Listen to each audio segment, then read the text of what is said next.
Hi, I'm Marty Nemko. This is another of my fictional short stories. This one is called Tired of Giving. Every Sunday, walking into church, I'd pass the banner. Be the church. Protect the environment, care for the poor, forgive often, reject racism, fight for the powerless, share earthly and spiritual resources, embrace diversity, love God, enjoy this life. The minister's favorite entreaty, give until it hurts. My favorite t-shirt, I met God, she's black. I'm in the Progressive Theology Study Group, where we study oppression in the Christian context, and the Disability Ministry Team, where we focus on intersectional justice for BIPOCs with disabilities.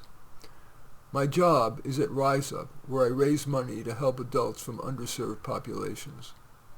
I try to walk my talk. For example, I do give until it hurts to homeless people, and what I was most proud of, I invited a mentally and physically disabled undocumented immigrant and her 3 children to live with me.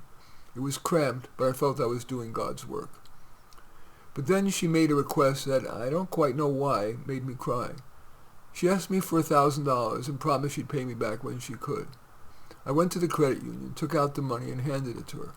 And after she walked away, I cried, gasping. Why was I crying, and so hard? I sat in the empty church and prayed and thought. And maybe in anger for having given so much and not having gotten much back, I decided to get a real estate license. I tried to get listings, but failed. I tried to be more aggressive, but I lacked the magic that those perky, successful agents seem to have. Real estate agents work for real estate companies, but they're mainly self-employed. As they say, you eat what you kill. And with my savings dwindling, or I should say dwindled, I found a job that offered a base salary on top of commissions, selling timeshares. My boss said, make your number and you'll do fine. Well, I didn't, so I got fired.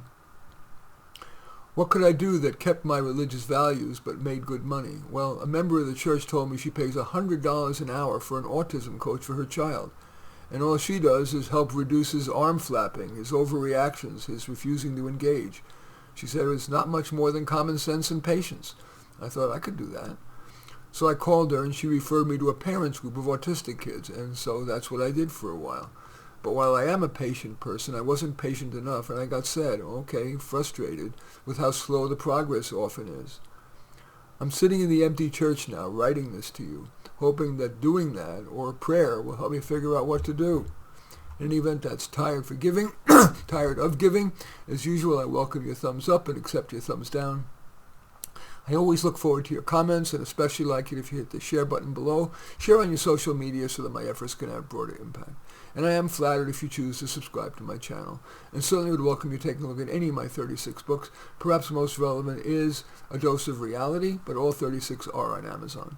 In any event, I thank you for watching. I am Marty Nemko.